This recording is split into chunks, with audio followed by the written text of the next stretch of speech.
workers inside, do you hear more talk about this effort kind of circulating among workers? People asking you questions. What's kind of the enthusiasm inside? You're kind of blocking the camera. Yeah. Workers are definitely speaking about what's going on. They're actually inspired. But then you have the other workers who are scared to speak. So, it makes my job and all of our jobs a little bit harder. But, at the end of the day, we're going to get it done. You know what I'm saying? Outside of work, they talk about it more. It's just that when they're inside of there, they feel as though they don't have any rights or they can't really speak about it. And what's your reaction since apparently Jeff Bezos is struggling financially, so he needs a $10 billion bailout from the federal government? Jeff Bezos, 25 bathrooms wasn't enough. Now there's talk of giving his space company a $10 billion bailout because he didn't get the contract for something. I mean, as a worker, as a worker who's literally making this man filthy rich, what's your thought that our government would even entertain that? Yeah, I don't know who approved that or why. I just know that money that he's spending on his yachts and that space program could be put into the hands of the workers. Bottom line, if workers are asking for a raise and Amazon's saying we can't give you a raise, but then you're buying yachts and stuff, come on. It's just you know what you're doing is wrong and you don't care because no one is doing anything about it. The government isn't doing anything. No one's cracking down. We got to speak like what we've been through this past year, speaking out constantly about Amazon. If it was any other company that was smaller, it would have been a wrap. There would have been like a huge crackdown, but there hasn't been that. Why? Don't know. But just know that it's going to be change coming, and we're a huge part of that change. When we protested March 30th, that changed a lot, as far as Amazon's culture. Now they want to up safety and, they want to make it seem as though it's the best place in the world to work. That happened because of what we did. They fired us to silence us, but it didn't work. We took the proper legal steps that we were supposed to take. And here we are, fast forward to now. Now we're starting a union. And this will be the first union in the United States for Amazon, period. Jordan, I got Natalie Safin. How are you? She also filed a ULP. She's one of our committee members. She also signed the card. She works for JFK currently. But, I just wanted to bring her on because, it's important that people hear not only a female, but they hear, her side, her perspective of the whole union busting as we, stand in the trenches. We've been talking about everything, the fence, the messages they're putting up. It's really striking to me that they got away with the stuff they did in Alabama. There's really no penalty for it. So now they're starting it here, and they seem to think they're just going to roll over people once again. What are you seeing in terms of why this is different? She met with Brad Moss, too, the chief union buster, the one that was in Alabama. He came and had a little smaller group, and she was a part of that. Right. I think they came in thinking they were going to use the same tactics and not realizing that the New York crowd was going to be a little smarter and a little more sophisticated than perhaps the kind of workers they're used to dealing with. They came in thinking that they were going to steamroll us with hardcore tactics going on inside. We're getting hit with flyers in the bathroom, on the bulletin boards, on the break room tables. The messages are becoming more aggressive every single week. And in the past... What kind of aggression? What are they saying? At first, the messages were in bold letters. They were saying everybody has a choice. Amazon is behind you. We're behind our workers. But now the messages are saying lies like the union organizers are going to come to your home. They're going to be calling you every day. That they're going to take all your money from your paycheck.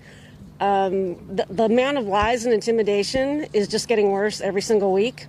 And the past month, Bradley Moss, the Moss Labor Consultants, and the Burke Group have been in there with their associates, and they've been pulling aside all the employees and pulling us away from our production rates that we're supposed to be focusing on. And they're interviewing us and interrogating us about whether or not we were involved in the protest last year when Chris was here fighting for better safety at the company. And they're asking us flat out if we've signed a card yet, if we want to be for or against the union. And then they start bad-mouthing the union organizers. And I mean, I was talking to this guy for like 45 minutes. That was 45 minutes away from my station, away from my team, away from my production. And they're doing this to all the workers in there. This is a consulting group that Amazon has hired? Yes. Yes. Brad Kirk? Yeah, according to Bradley Moss from Moss Labor Consultants and the Burke Group, he was calling himself an auditor, saying that he was working for Amazon. And it became real obvious halfway through the conversation when he had already told me he had just come from Bessemer, Alabama, and was bad-mouthing the union efforts over there. I realized real quick that he's a union buster. Yeah. So we did background checks on him, and we checked everything out, and sure enough, everything matched up. And, you know, it seems to me also Amazon is deathly afraid of New York, unionizing in particular, because New York's, you know, biggest media market in really the world, but definitely America. You know, politicians, AOC, high-profile politicians, but also it's kind of got a more blue-collar feel. So if it could be successful here, it could spread like wildfire, because if you could do it in New York, you could do it in other places similar to New York. Do you think that's kind of part of their fear, maybe a little bit more afraid than they were down in Alabama? I think for sure they are, because New Yorkers are tough people. I mean, anybody who works inside that company, anybody who works for Amazon, whether it's in New York or around the country, you've got to be tough to work here and be able to stay here, because the hours are grueling, the work is grueling, the pace is grueling. It's an exhausting job to have. So, I mean, the coworkers, you know, all my peers make it worth being here. The people are great. The people are the hardest working people I've ever worked with in my entire life. You know, that they're good people. They have strong ethics. You know, they have integrity and character. They're not going to allow bullies to come in and just do whatever they want. Have there been threats yet, like we saw in Alabama, that your benefits would get cut, your pay might get cut if you join the union? Yeah, all of that is, it's part of the messages on the bulletin boards. That we're going to have layoffs, that our benefits are going to be hurt, our paychecks are going to be taken. That, like I said, their messages are just becoming more and more aggressive, and a lot of the workers in there aren't falling for it. A lot of the workers see it as ridiculous, frankly. It's above and beyond. I mean, they even hired a lot more people as hall monitors, so to speak, to keep an eye on us and to keep an eye on anybody who's openly talking about it or spreading information about it. Is for them to be going to this length, I think they're nervous, and they should be. What do you mean they hired more hall monitors? What are these people technically supposed to be doing? We have a lot more security people, than we used to have before. In the past month, we have a lot more people keeping an eye on us in the break rooms, near the bathrooms, a lot more people at the entrance, a lot more people looking closely at our bags. It's much worse than it was a month ago. And you guys feel you're being also tracked on social media, who you're talking to outside of work? Of course. I mean, with all of their artificial intelligence, I mean, they have, you know, the highest paid technology devices going on. I mean, you kind of have to expect that, but at the same time, we can also do background checks on them and run information on them, and also go on social media and spread the word about what they're doing. I think the customers and the shareholders have a right to know what's going on in these factories. And with as unsafe as we were in COVID, we didn't even have masks until Chris did his protest on March 31st. Meanwhile, we were processing masks and gloves and cleaning products for the rest of the world coming on the conveyor belts, but yet we weren't even being given masks even when we asked for them. So, and you know, the women have to deal with constant harassment, micromanagement. We never get promoted. We never get classes. It's a very male-dominated leadership style in there, definitely the boys' club. And anytime you bring anything to HR's attention, it's immediately swept under the rug.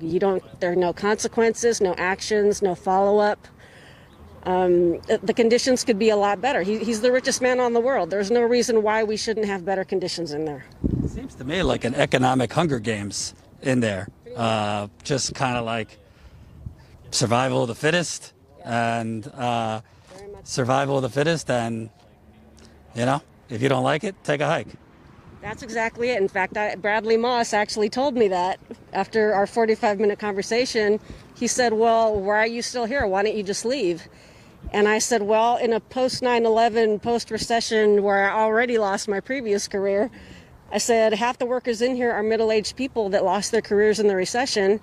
And pretty much Amazon and FedEx are really the only places that are hiring en masse.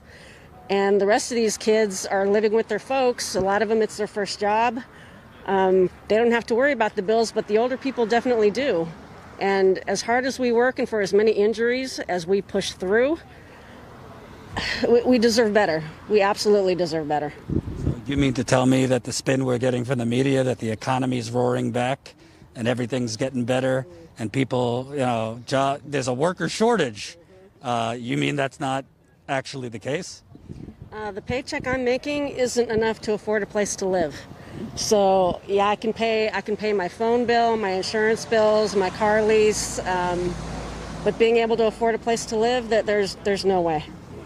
You have to have the second job working here. You have to take have it from a me, second job. I was capped out, working for the richest company in the world. And, she's talking to the man that called us a bunch of thugs. So this is the terminology that they're using. They're comparing us to Black Lives Matter protesters. They're calling us thugs. And these are workers that are organizing. They're organizing themselves, and they don't even want to acknowledge that. They want to make sure that we're dividing the people, keeping everybody against each other, making it seem like we're coming in as an outsider, a third party, trying to, take all these dues from the workers. So